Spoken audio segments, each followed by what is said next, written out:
Howdy, folks. This video is from a show I recently did on Cameron Bertuzzi's channel, Capturing Christianity.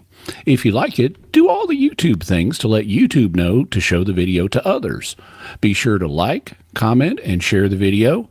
And I am trying to grow my channel, so be sure and subscribe and hit the bell notification. Don't forget to check out Capturing Christianity and support the work that Cameron is doing there. Hope you enjoy this. My question is, if humanity ever makes contact with other intelligent life on other planets, should we expect that, and you kind of touched on this with two callers ago, but should we expect to find that Christ has, revealed himself to them? And would he have had to have sacrificed himself again for them? Kind of seem unfair to me if these were also creatures created in the image of God, but they didn't have that revelation that we've been granted here on earth. And so I just wanted to know your thoughts if it makes more sense that Christ is visiting all the other planets with intelligent life out there, or if we make contact with them and we find that there's no evidence that he's visited them, is that evidence that Christianity might not be true? Okay, so I think that I'm very hesitant to tell God what he can and can't do. And so, in fact, I'm even a bit more hesitant to do that than Aquinas is. So I would say that it's quite possible that what I think I can say with good confidence is that if there is life, and that's an if there is life that has human level intelligence out there, then God will be known to them in some way. Either they'll deduce the existence of God, because it is possible to deduce the existence of God from the various arguments for God, like we talk about here on Capturing Christianity, or God may go beyond just what they could deduce for themselves and reveal himself. Now, that doesn't mean that everybody on their planet is going to be a believer in God, because even here on Earth, not everybody's a believer in God. Buddhists don't believe in God. Historically, most Buddhists were atheists, or at least agnostics. And so before the rise of the later forms of Buddhism, the original form of Buddhism was atheist agnostic. And so we have a bunch of people here on Earth who have mistaken ideas about God, but we also have people here on Earth who have correctly reasoned their way to God, or who have been in touch with God via revelation. And I would expect similar situations on other planets. Now, we might find exceptions. We might find a planet where everybody believes in God, or we might find a planet where nobody believes in God.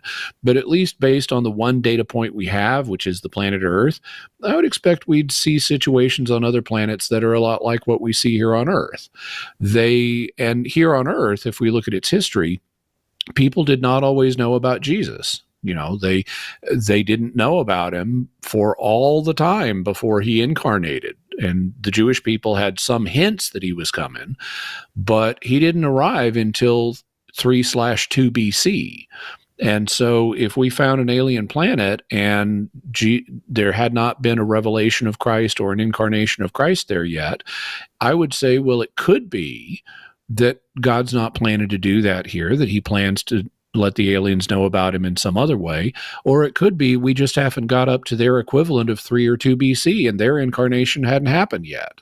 So I think there are lots of possibilities, and we have to wait and see if there are aliens, when we meet them, what they do or don't know about God. But I don't think that tells us anything about whether Christianity is true or false. We have independent evidence for that. And what we would be learning about is not through alien contact, is Christianity true or false, but what has God done with this alien people so far? Can you touch on real quick, it's kind of unrelated, but why did God choose a specific point in time to become incarnate?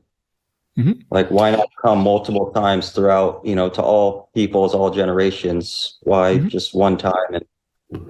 Yeah, well, what we can say is that if we look at the revelation we have in Scripture, God likes to start small and go big. So, it all starts with the chosen people, all starts with Abraham, and then it grows from there. And in the same way, he wanted to start with his son incarnating one time and then having the Christian faith grow from there. And he wanted to include, I was just talking about this, I think yesterday on Catholic Answers Live, but he wanted to wait until there were a certain number of people in the world that he wanted to reach. He could have ended the world right after Adam. He could have had Jesus be born and then, a grand total of, say, 5 people get to go to heaven. But God wanted more than that. And so he allowed the human race to grow before he instituted the chosen people and before he sent his son. And he even put his chosen people at the crossroads of the old world. They're not way down in sub-Saharan Africa. They're not far east in Asia. They're not far west in Europe. And so they were right at the center. And what that allowed to happen when the Christian faith started was it easily spread in these different directions. And so I think that what we can say with confidence is God wanted to enable the salvation of a large number of people. And so he waited until the human race had grown to a sufficient size and had attained certain civilizational requirements like widespread peace, economic development, and road systems that would allow the faith of his son to spread easily compared to other places and times. And so I think that's why Christianity, or part of why Christianity happened where and when it did. And then God, because he's merciful and doesn't expect people to respond to things they don't know about, he'll show mercy to everyone who is innocently unaware of the fact that they should embrace the Christian faith. And that includes all the people before the time of Christ. So they'll all be taken care of and dealt with fairly and lovingly. And before we go, just a reminder to do all those great YouTube things. You can help my channel grow by liking, commenting, and sharing the video. And be sure to subscribe and hit the bell notification so that you always get notified when I have a new video.